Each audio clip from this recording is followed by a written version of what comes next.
Frankie Miller, the altar boy from Brigton, Glasgow, who would become one of the greatest blue-eyed soul singers in the world. Well, I was aware of Frankie Miller from, I guess, around 73, 74. He used to go around at that time, I think, with a few of the Chrysalis acts, Procol Harum, 10 Years After, etc. And I actually met him for the first time at a Procol gig at the Queen Elizabeth Hall. And I was sitting in the dressing room with Barry Wilson and Mick Grabham, and Frankie came in and kind of fell in the door, actually. And that was my initiation of Frankie Miller. I became aware of Frankie through a guy named Bob Pridden. I had heard a Frankie Miller song, but I didn't know who it was. And so I was trying to explain that I heard this amazing voice, and all I had to say was, it sounded like Otis Redding. And Bob knew exactly who it was. And I said, I think this is the most amazing singer that I've ever heard. And God, I wish I could contact him. And Bob said, well, he's a dear friend. I was called by Chrysalis Records, Chris Wright, to see if I would produce a couple of tracks only for Frankie, because he'd had a few albums out and they badly needed to get a hit single to motivate the album sales. At the time, Bonnie Tyler was in the charts, and he thought that was the sort of recording level that he was after, that sort of nice raucous voice with a backing that didn't really compete with the raucous voice. I'd listened to a lot of Frankie recordings and they were fantastic. The problem I found was it was difficult to hear Frankie clearly as a singer, because he was always smothered with loads and loads of guitars. And I thought the voice was phenomenal. I just wanted to do something really simple where the voice just stood out by itself. And it was a nice little simple song, Darling, nothing like anything he'd ever done before. Darling, you know I feel the cold night, thinking of the road. I think it was the first time people actually heard how fantastic a voice he had. And then we did When I'm Away From You as the follow-up to that. And the album was very successful pretty well all over the world. And after we had those successes, the management decided that they wanted him to go back to the heavy rock. And that was the end of it as far as I was concerned, which was a shame. He was putting a new band together with Joe Walsh in Chattanooga, and they were recording. Frankie had gone up to New York for the Hell Freezes Over reunion concert, the Eagles reunion concert, and it happened the night after the concert. Went back to the hotel, Annette woke up in the middle of the night feeling something wasn't right, and Frankie was going through the throes and terrible thing, and he died at that time, and they resuscitated him, and then he died again, I think, en route to hospital.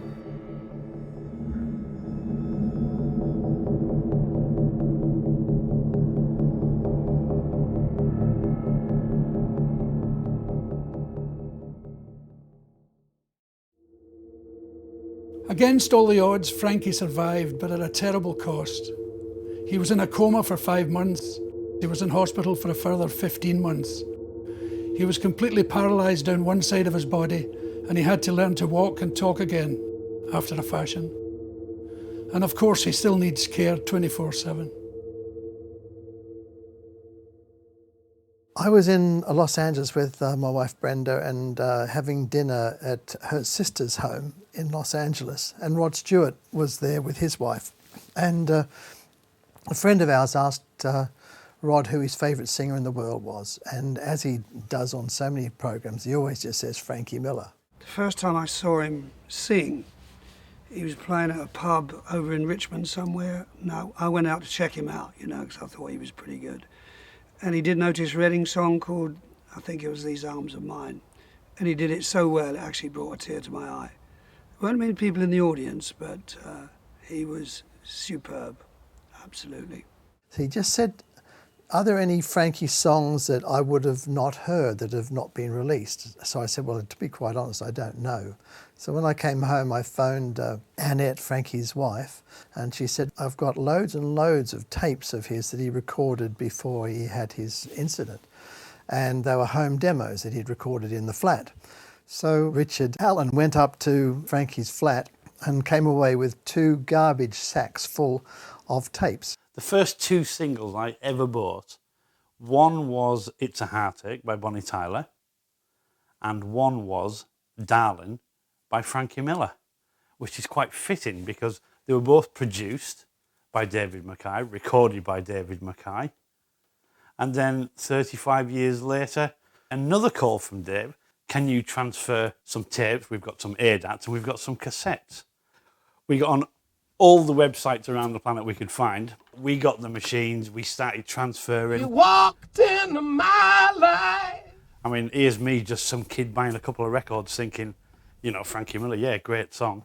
But then 30 years later, you think, just what an incredible songwriter he is.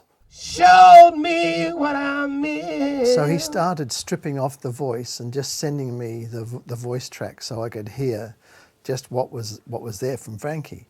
And they were basically MIDI demos of his songs. And I thought, well, if you see past the tracks and you just actually hear that voice, the voice is stunning. And so we had the voices cleared up by Jerry Stevenson. Frankie had recorded a lot of his stuff at home with no regard for technical quality or anything. If I record it one day with a bit of echo and the next day I might record it with no echo, but then I like this verse and I like that verse and then I put them together and one bit's dry and one bit's echo. He didn't care about that. He was just interested in the songs. So when I got the tracks for the vocals, some of them were fabulous. I mean, his singing is always a joy to listen to, but some of them were technically really challenging. But I'm very pleased to say that they've come out sounding excellent, I think. We started putting together backing tracks to these songs. And I thought this could be a really interesting album because his vocals are stunning.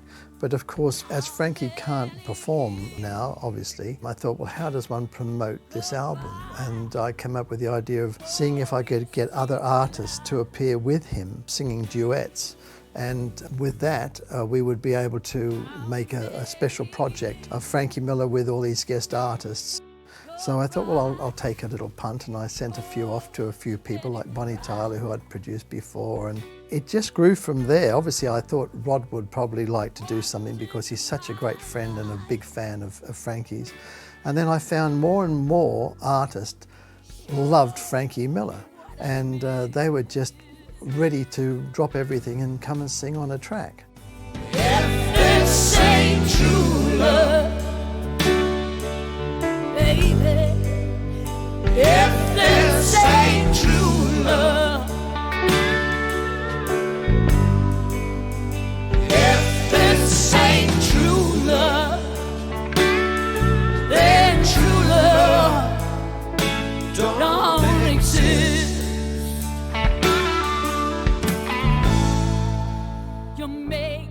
Yeah, I've recorded a lot of Frankie Miller songs in the past, and I mean, actually, Frankie was the first guy that I ever went to see live on stage. He was like knockout. I loved it. You only have to smile, and the clouds disappear. I did a charity concert with a lot of artists in Scotland for Frankie. Frankie and Annette were there as well, and Paul Carrack, that beautiful voice, and Jules Holland, amazing. It was a good time there, and Frankie was there as well, which was fabulous, you know. If this ain't true love, then true love don't exist. With Elton, of course, we recorded him in London. He was very gracious coming to record a track. He'd never met Frankie. He knew of Frankie, But when he heard the song that we'd recorded, the track, and he just immediately said, I want to do this, and he was just simply amazing. And of course, he has opened the door to many other people as well for us. When I was asked to do this, I kind of thought, Frankie Miller, God, was one of the people I really loved in the 1970s, when we were both, you know, up-and-coming stars in the 1970s. He was very soulful, had a great voice. I remember going to see him, I saw him live. And I had no idea at the amount of songs that he'd written and the amount of songs that would cover. I started off as a songwriter with Bernie, and we were hopeless at writing songs for other people. And then we got cover versions when people started to cover the songs that we recorded ourselves. And so I've always been a songwriter at heart. You know, the most important thing to me is an Ivor Novello Award, because it means it's for songs, and I'm always a songwriter. And so when I saw the list of songs that was given to me that Frankie wrote and had been covered by other people, I was astonished. I had no idea. I tell you, I was ignorant, complete ignorant. And I was just bowled over by this man who'd written all these great songs, and most of them by Americans, because that's the kind of music Frankie wrote. He's an American boy at heart. He loved that kind of music, and so do I. And so I wanted to do it, A, because I wanted to pay tribute to him, and B, because of his circumstances. And you know, I want him to be remembered, and I think everybody who did the album feels the same way too. I guess on the world stage, he's kind of sort of known, certainly with the industry. He's iconic, and I think that's why it's happened. I think you hear Frankie sing a song, you think, wow, I want to do that, I want to try and capture that magic, and that's why so many greats have covered his material. But when you hear the originals, they've got that same kind of magic. I've heard his solo vocal performances time after time for hours, and I don't tire of them. And the reason I don't tire of them is because he's one of those, for other singers, really annoying people that can actually sing something like The Telephone Book and imbue it with such feeling and depth that it makes you sick. He's got a way of singing the most ordinary lyric and filling it with something really extra. And he's not a fantastically technical singer. He's not a technical singer. In fact, he's got a lot of warts and glitches in his performance, but they're so glorious, they're so full of emotion and so exciting that you can just stand to listen to the vocal on its own. It's a really inspiring thing. One day away from you, it gets me blue. I think the first time I met Frankie would have been around 1973, 74, when I was in a band called Ace. And I know one day we were down at the Hope and Anchor trying to hustle a gig, trying to persuade them to put us on there. And we walked into the Hope and Anchor, and Frankie was rehearsing. I think he was rehearsing with Andy Fraser. And he just absolutely knocked my socks off, and we thought, oh dear, back to the drawing board. Out of the blue, he called me up at my house. He said, oh, I'm Frankie Miller, I'm with Chrysalis. And he's got that way of like endearing himself to you, and I invited him down to the house, and we sort of hit it off from a start. Got to work with him. What a guy, great guy.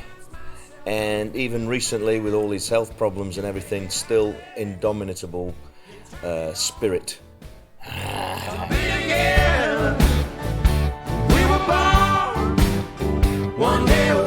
I remember Frankie from back in the 70s when the record company did the campaign, Frankie Who, and on the back it used to say, Frankie effing Miller, that's who. I saw a few shows in quite small gigs. It's electric. I mean, I think the thing with Frankie is, it's the real deal.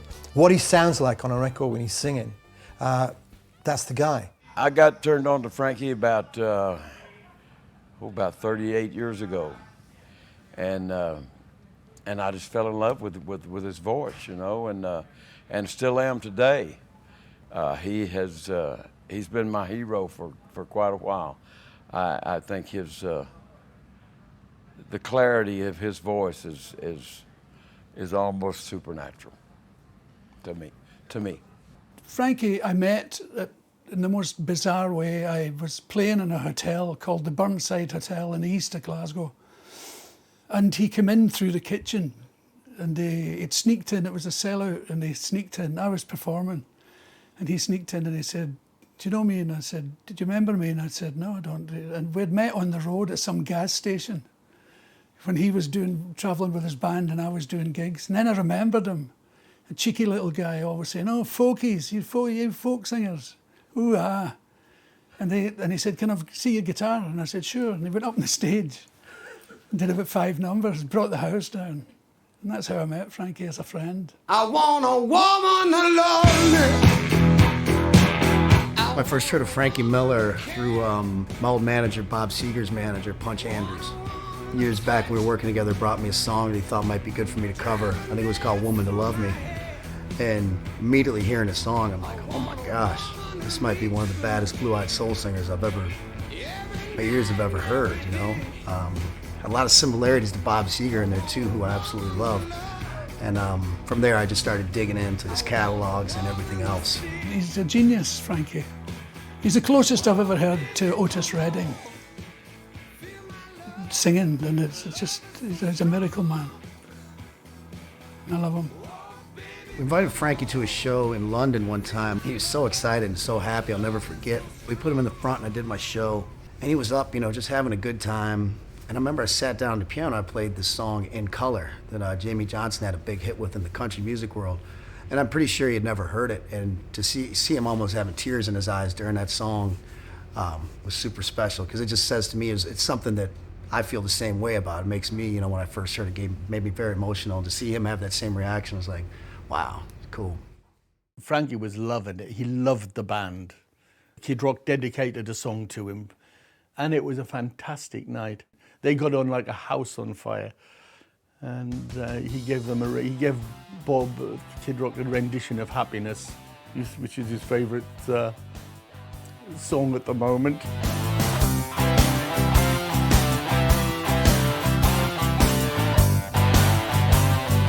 In the days that I recorded Frankie, I had my own recording studio in Woldingham in Surrey, and lots of other artists were using the studio at the time. Status Quo did a number of albums there, and Francis Rossi and I became very good friends. And he was one of the first people to say he'd be up for doing a track with Frankie.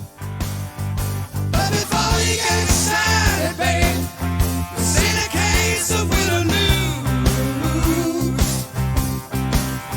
'Cause you ain't gonna know what it knows big gold high heel shoes.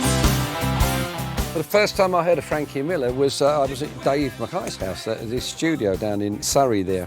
As soon as I heard that voice, it was one of those voices that, you know, has that everybody wants to have. And so I kind of hated him, really. I thought I must get my own back on him somehow one day, and this is a perfect way of getting my own back, trying to ruin one of his songs. And I wasn't really aware of the amount of songs that he'd written or the true talent of the man, to be honest. At the time, he was very much a new act. I mean, it was more competition, and I still see people as competition. So if I can nobble him, I will. But I thought I could get my own back on him by accepting. And if you, Dave Mackay, you can't see, you're not allowed to see him apparently. Backroom people, they're all. And if it hadn't have been for Dave, I wouldn't know about the man or be doing this now. So I'm quite pleased to be doing it, if only to get my own back on a man with such a great voice.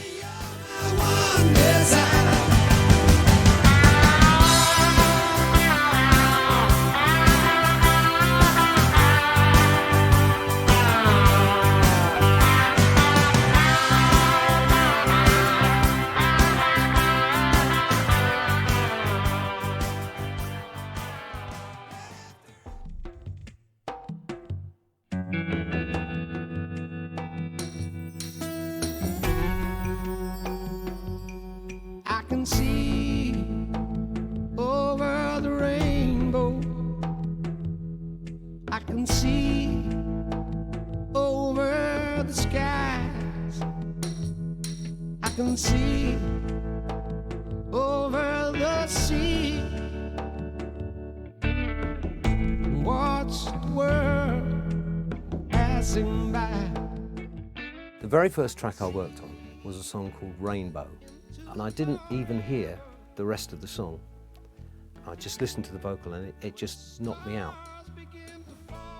And I started to formulate a picture in my head of the music that I would put around it. And I spoke to Dave about doing it, and he said, just anything you like, you know, just do anything you like. So at that point, he sent me the other tracks for the song. And when I listened to them, they were just nothing like what I had in my head, even different chords for the melody that I heard. But I did. I put together the track that I had in my head, which is very different from, I think, Frankie's original template for the song. But when I put his vocal into it, I was really pleased with the way it came out. Yes, you feel the same. There's real pathos and agony in the vocal, and it finishes in a very sad note. Basically, he's saying, I can see into the future, and it doesn't look so good. And it proved to be that way for him. Don't look good at all. I love what Jerry did with Rainbow. I think it says a lot about Frankie's vocal and the quality of it, in that it lent itself to being taken out of the area where it was originally written and kind of moved on to something different, developed, and that's rather beautiful. I'm very glad to have been involved in the project, and particularly obviously from a musical point of view, but also from the point of view being able to video all these angels doing their job. We've used a lot of technology in this project, and it's been wonderful the way it's all been coordinated and put together. Dave Mackay has just done such an incredible, phenomenal job, really. I hope everyone appreciates how much is involved in over that period of time to put all that together. And we've used computers, a lot of computer technology we use in music these days, obviously, digital technology, but with a sort of analog front end to it, which really gives the sound.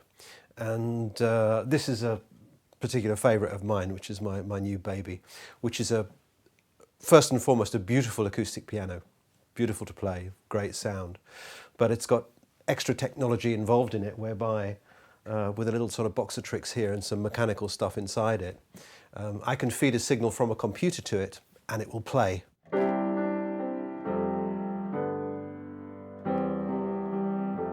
Thank goodness it's still me playing it. But it gives me the flexibility of all the editing that we can do, and then finish up with a real recording of a real piano. When I first came to your place and you had that picture of Frankie on the wall in the snow when you're playing snowballs, and you had the old Carrack desk.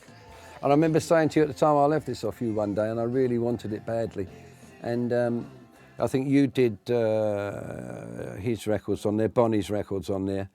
And I even did Margarita on there, which I happen to think is marvellous. Most people don't, but I do. And the rest of the act don't, but I do. So this desk, you can have a look at the desk. The man doing the camera, which you can't see either, is a very well-known keyboard player to all of us, but obviously, which he's not doing that now. Otherwise, he'd be still doing this, wouldn't he? And we'll have a look at the desk. There it is. See? That's, okay, I'm over here. That's what we call donkey's knob, us old school people, because we love fiddling with little bits and pieces, and now that's all on computer. But the signal still goes through that these days because, as he convinced me, the Americans are the best with EQ, and I think this thing vibrating in my pocket. You realise, if you had them in for Ann Summers, none of these phones would do this. I have to call you back. David Mackay uploaded files to me over the internet, so I sent it down to Willie, and Willie. Really, I don't think he was that familiar with Frankie, but he loved his voice and thought the song was cool, simple country flavored song, and he said, yeah, I'll do it. So I booked the studio and he came up, and you know, Willie takes a melody and turns it into his own thing. Wasted so much precious time climbing mountains just can't climb. Find a love so sweet and true. Now there's a flame that burns so bright, and you're the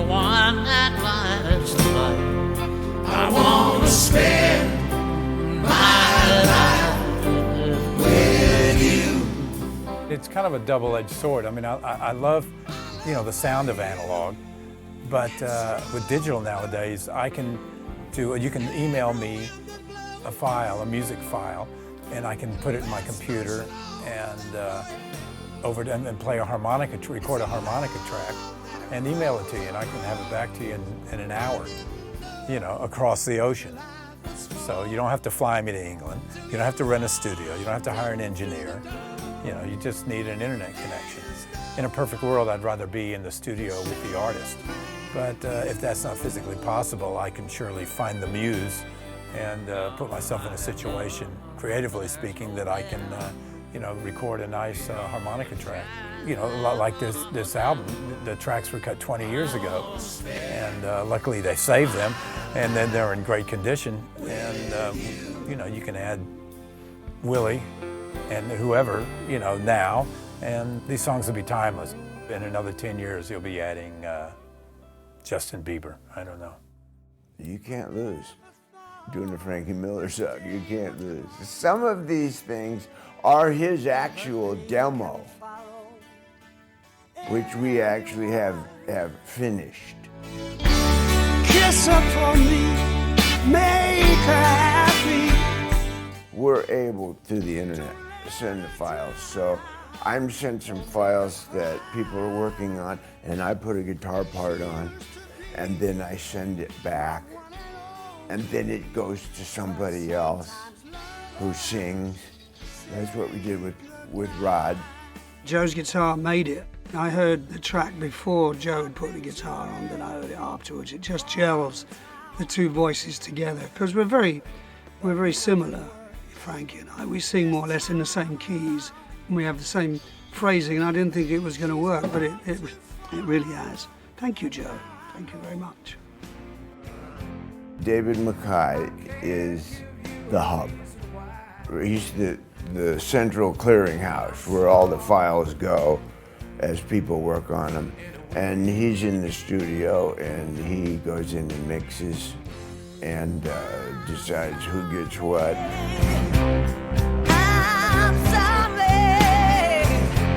I got involved in this project because I'm really good friends with Bonnie Tyler. And Bonnie Tyler is Frankie Miller's biggest fan. And because of that, I heard the songs and I fell in love with Frankie as much as Bonnie did. And we were on an album called Pre-Spirit back in 1995. And my husband had 3 tracks on that album, and Frankie had 1 on there. I don't know why I've been drinking, but it's no excuse for what I did. My first memory of Frankie Miller was really on Top of the Pops when I was just a kid, you know, and I saw that song Darling was on Top of the Pops, and that kind of stuck with me. And right up until 1995 was the next time I heard the name Frankie Miller, when I was working with Bonnie Tyler on the Free Spirit album. Frankie Miller had 1 song on the album as well, and I went, oh, there's that name again, Frankie Miller. And then we were rehearsing with Bonnie for her German leg of the tour. She said her and Robert had to run to the hospital because Frankie had been taken ill, and that was in 1995. I don't remember who exactly told me, but I was horrified to hear that when he was in New York, he had a brain aneurysm and was in a coma for 3 months, and they didn't know if he was going to pull out of it. It knocked me sideways. I mean, it was like one of the family being hit by a truck, you know, and you know it's all going on inside Frankie, but his body won't work. He can't express how he feels, you know, and maybe one hand works, and it's like he's been through years of therapy and still is going through. So it's torture to just think about it. I can't imagine what it's like for him. In his position, how great can their life be? I mean, it can be comfortable at the best, can't it, really? It must frustrate him. I mean, having a gift like he had, the voice he had, the songwriting gift and ability that he had, and to have that just suddenly totally cut off. I mean, I can't imagine that. A career cut short, an iconic voice fallen silent. But Frankie's legacy still has the power to reach across cultural divides and inspire a global audience. There's a shadow over there. A hand runs through my head. I'm so honored to be a part of this recording project because I was a huge fan of British music and he was one of my favorite singers. I love the way he bailed it out with his signature voice. I was so fortunate to play along with Frankie's original takes. In fact, while I was playing my guitar, Frankie was there. All I had to do was fill his vocal and fill some spaces with my guitar. Also, on the solo I played, there was a Frankie's original backing guitar track, so in a way, I've enjoyed playing with the guitar with him. She said she'd be there when the clock struck 12 again. It must be when past midnight. In 77 or 78, when we signed with Chrysalis Records, we went over to the head of the label's house for dinner one night, and they had sent me all the Chrysalis records, and they were all mostly punk bands, new punk bands, or kind of long-haired stuff, you know, and nothing. And then this Frankie Miller record, which was like rhythm and bluesy kind of, and fabulous. And I was an instant fan. So we were having dinner with the head of the label, and I was looking for something nice to say, and I remember saying to him, "Hey, by the way, I really like that Frankie Miller, that new Frankie Miller." He says, "Oh, well, we just dropped it from the label." So that was my introduction to Frankie Miller. If the chance should come again. And so when we were asked to do this, obviously I was very flattered to be in the company of, you know, Elton John and all these greats. It was wonderful, and we had a ball with the thing. Johnny put our horn players on it, what they call themselves the sports section, and he wrote a little kind of a Memphis horn chart to it, and really got it rocking good. And we just had a ball with the track, and the tune is great. You know, it's got one of the greatest first lines ever, I think. Back on the streets again, where the disappointed take a bow. Very Frankie, very cool. Admittedly, I kind of shoehorned my way onto this project when Huey got called to participate, and we eventually settled on Past Midnight. My first thought was this tune screaming for the words. So, with David's blessing, I wrote a chart, and I think it came out pretty good. Let's get one Beyond all that, I can recall when we first signed with Chrysalis, receiving a big packet of albums and stablemates, you know, and a few stuck out for me, especially Frankie's Easy Money. I thought, wow, what a voice, what a label mate. I thought, wow, I know about this project in America's just about to find out about it. Well, that never really transpired. That's okay. At least I got to find out about Frankie Miller. I've been a fan ever since, and I am honored to be a part of this project.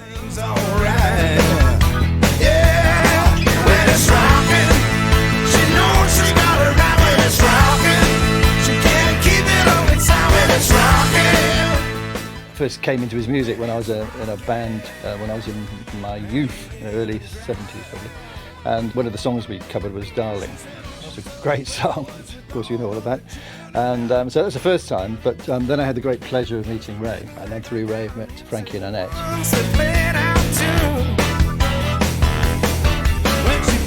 Then I met him 3 years ago. We all met in Camden, London, to go to see Alan Toussaint play. And there was a fantastic moment then. Alan dedicated several of his songs to Frankie, and then at the end, when he left the stage, it was an embrace, and a very touching moment. I didn't get to play Frankie live. I wish I could have done, but I'm getting as close as I can, playing with him with his fantastic vocals in my headphones.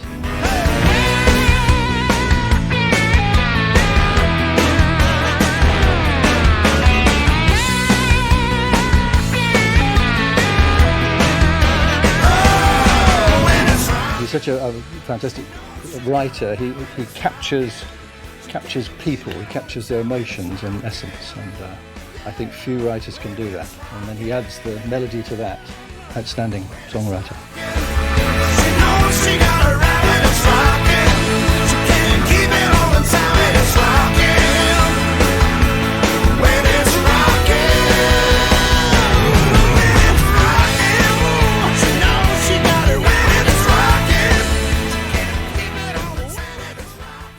Yeah, I guess I come from a different era of music. I grew up singing soul and then eventually with Gonzalez, I was the lead singer there. But I crossed over into the Alan Parsons projects, which was more of a rock area.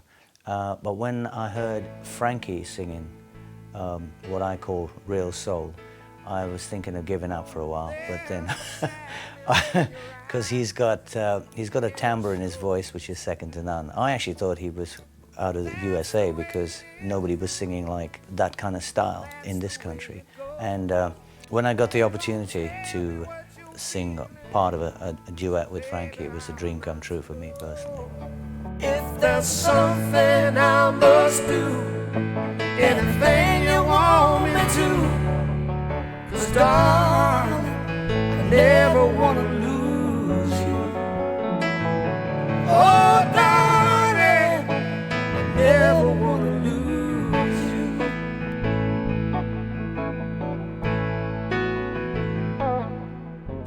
The song we did was I Never Want to Lose You. And when I first heard it, it was just piano and guitar, and I thought, I'm not going to be matching Frankie on this, you know. So I felt quite intimidated singing it because I was quite exposed, and Frankie's a master at that kind of stuff because there's just so much emotion and soul in his voice. So I just I was really the backing singer, really. just kind of sang along with Frankie, you know what I mean? It was his gig, basically, and just loved it, really. Oh, darling, I never want to lose you. I never felt so much before, but what I feel for you, it's a love I never knew before. So what am I supposed to do? I met Frankie way back in, I suppose, in the early pub rock days. He'd come down to the Kensington, great hotbed of musicians, and everybody would be queuing up to have a jam and sit in with Bees Make Honey, who were top dogs.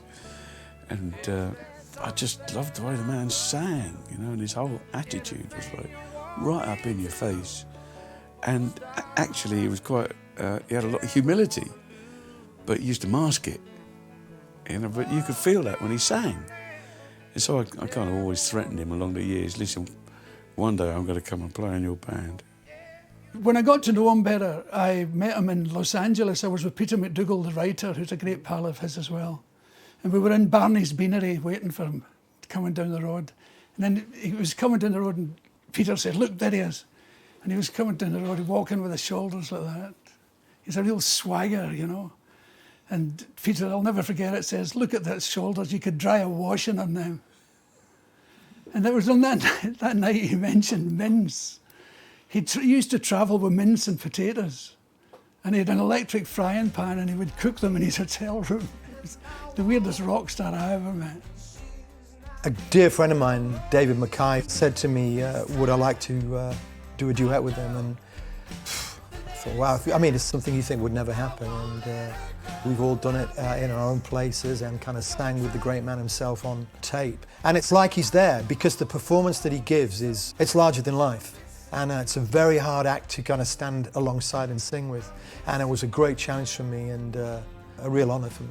The days just get longer. I realize there's prices to pay. I try to be strong. Frankie kind of hits a mark when he sings a vocal. That is kind of his own step, his own footstep. And I found that really difficult when I was doing Missing You with him. When I'm going through, I miss your touch. I wanna hold it so much. singing with Frankie was like a kind of a learning curve, just a completely different approach. He hits the beats in that slightly different place to where you would expect it to be. And I think that's the sheer magic of it. And I just don't know where that comes from. I think it's just instinctive. It's not just kind of listening to kind of all the great black artists of yesteryear.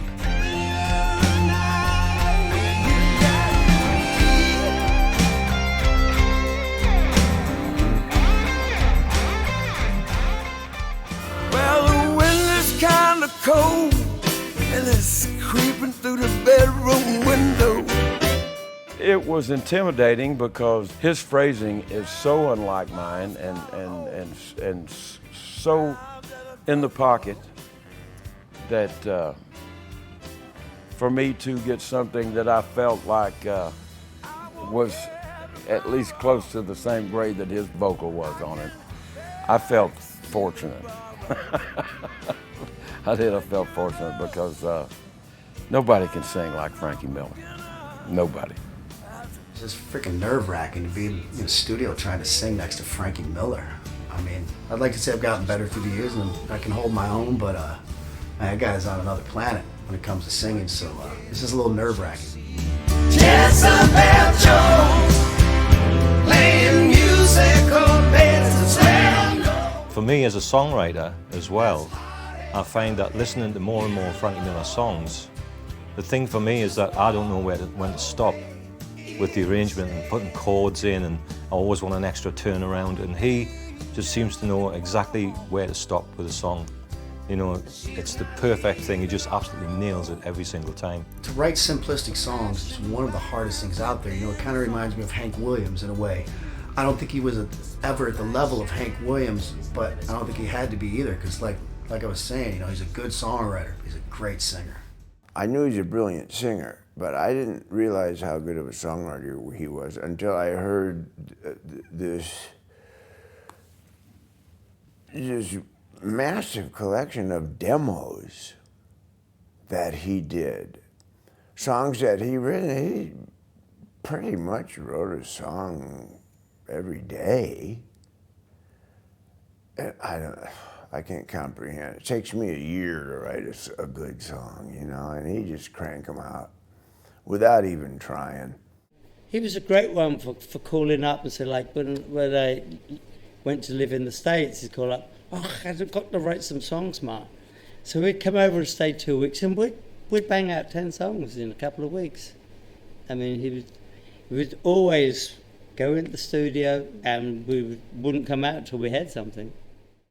It's like Nashville, you know, the common thread of the Nashville guys that write songs, they tell stories. And that's kind of what's missing in today's music. And Frankie was really, really gifted at the craft of songwriting. Nashville, Tennessee, songwriting capital. Frankie's songs have been covered by some of the world's greatest, including Rod Stewart, the Eagles, Joe Cocker, Etta James, the Everly Brothers and Ray Charles, Roy Orbison, Traveling Wilburys, Doobie Brothers, Johnny Cash and Billy Connolly. I had a go at The Rock on a tribute album. That'll do me. That's for sure. There's a legendary old dive here called Brown's Diner, which is an old boxcar which was put up on blocks back in the 30s.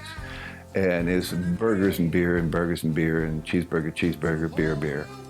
And I went in there one day just before I'm heading over to London, and it is pouring with rain, just absolutely pissing down. And they've got these big jars up on the thing because the water is leaking through the ceiling. These big jars are the water pictures, and it looks like whiskey. It's that brown kind of nasty looking kind of stuff, but it's really, it looks like cream whiskey coming through. And I said to Terry Young, the bartender there, I said, hey man, wow, Brown's Diner, it's raining whiskey in here. And I said, well, pour me some beer. And I went, ooh, raining whiskey, pouring beer. thundering jukebox in my ear. Ooh, ooh, ooh. So I got a bar napkin, wrote all that stuff down. Big depression coming on because a lot of Frankie's stuff was relationship-based and of loss and whatever. And I thought, since you've been gone, so yeah. Wow, sketched it all out. So I flew to London, and Frankie and I got together, and he loved it. And next thing you know, it was raining whiskey, and it was wonderful. It's been raining whiskey, pouring beer, it's a thundering jukebox in my ear. I feel a big depression coming on. It's been raining whiskey since you've been gone. And then a few months later, he had a massive stroke. And which he and Annette have just gone through a lot of stuff together. And so that's why this whole project, and Dave Mackay is great. He's in putting this together, and all the people who volunteered their time. It's a wonderful thing. I just think it's a marvelous project, and it's really, really fun to be part of this. We'll always find the sunshine in the sky. When he was in work mode, I've never ever heard him sing a note out of tune or badly pitched, ever. And always, everything was always in the pocket, right on the button, every time. His feel is what used to absolutely do me. I mean, I've stood next to him at gigs, the hairs on the back of my neck standing on end and tears rolling down my cheeks with the sheer emotion and the passion in what he's been doing. And I'm not alone in that. Don't say you're lonely.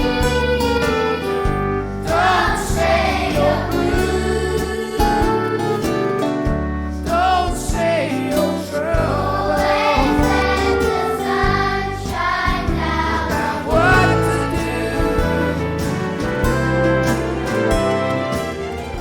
to do. He gets frustrated, yeah, but he's happy. He's so happy, man. You know, he really is. I've actually asked him that, and he's going, no. You know,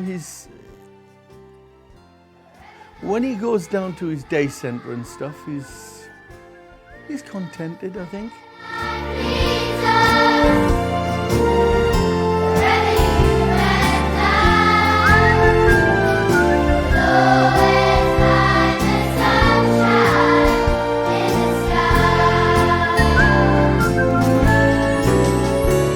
When I got the tapes of Frankie's vocals and I was talking to Annette, and Frankie came down here and we had lunch together, I was talking to her about how does she get a rest because she has to look after him 24 hours a day, 7 days a week. And she said, well, I used to be able to send him to the respite centre in London when I go off to work, but because of government cutbacks, that respite centre is being closed. And that was where the idea came up that we could raise money to help her and to help Frankie, and also to help so many other people who are in this same dreadful position. When the stars begin to tumble, there's a sadness in the sky, and you lose faith in a world you used to know. Well, I can't wait to hear it mixed and all, because my favorite right now is Where Do the Guilty Go? It's one of those songs that I said, God, I wish I'd had that 40 years ago. I guarantee I'd have made it the top 10 record. might have been on him, I don't know, but that's a good one. And if I find somebody that could cover it on, we'll see what happens with this one. See the sunrise come to me. And then when I got the track, Where Do the Guilty Go? Which is right up my alley because it's a beautiful soul, gospel kind of song. And then you explained to me what it was about kids who were killed in a massacre. I just said yes, there's no question that I want to do this. You know, I get asked to do a lot of things, but this was something that I felt would be very special to do. I don't know Frankie. I never really knew Frankie. But I know his music, and I know his circumstances. And so that's enough for me to come here and do it, because, you know, he's much less fortunate than I am, and his music should be heard. His music should be remembered and it should be revered. And that's why I'm here. Did you ever look into the sky as the moon just lost its glow? Tell me where, oh, where do the guilty go? Tell me where, oh, where do the guilty go? Tell me, Frank, tell me where, oh, where do the guilty go?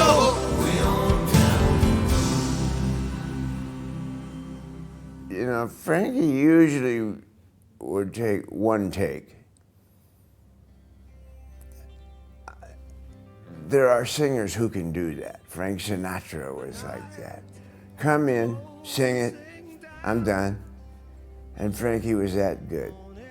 So he just did a demo vocal on these tracks, and we could never top it. It was just magic.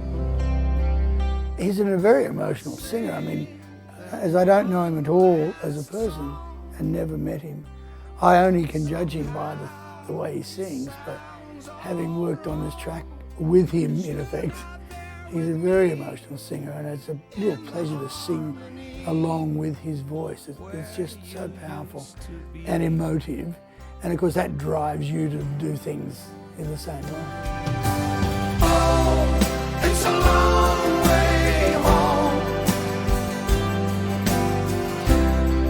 It's a long way home in the night alone, when your songs are gone and your life runs on. It's a long way home. It's a long way home.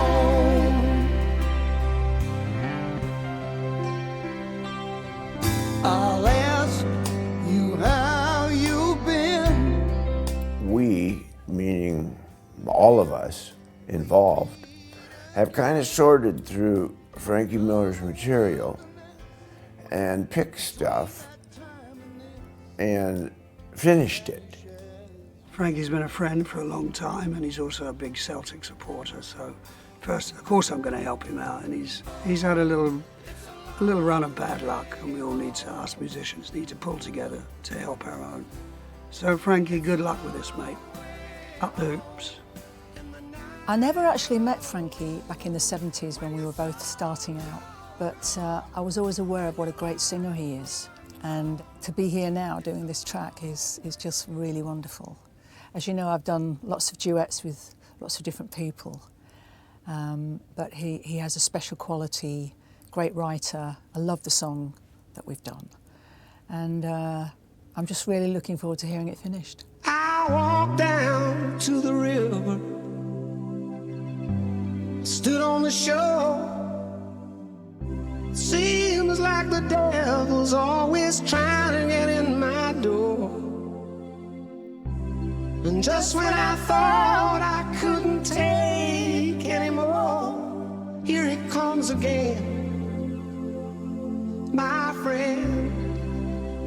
He keeps sending me angels from up on high. He keeps sending me angels to teach me to fly. He keeps sending me angels so sweet and true.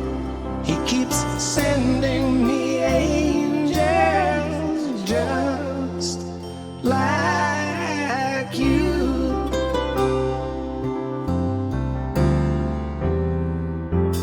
As I stand on this mountain, I face to the wind, amazed by the number of times we've all seen, and the countless enemies that should have been friends. Yeah, yeah, yes, here he comes again. He keeps sending me angels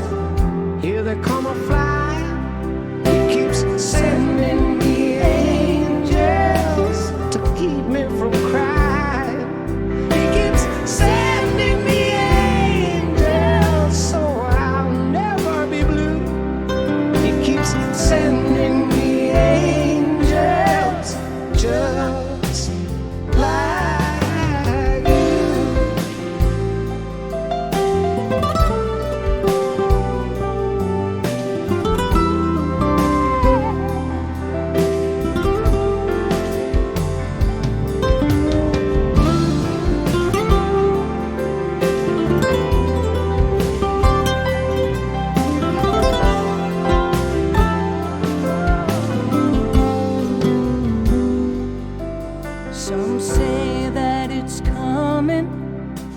Say it's already here. Love is among us through the joy and the fear. And when I look in your eyes, everything is so clear, my friend. Here it comes again. He keeps sending me angels. Here they come a flying. He keeps sending me angels to keep me from crying. He keeps sending me angels so sweet and true. He keeps sending me angels just like you.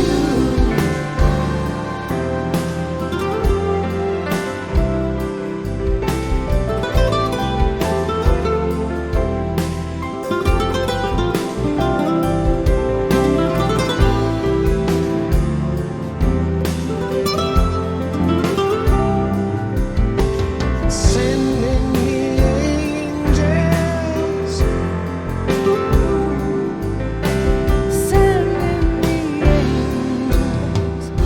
I'd just like to thank everybody who's taken part in this project over the last 2.5 years.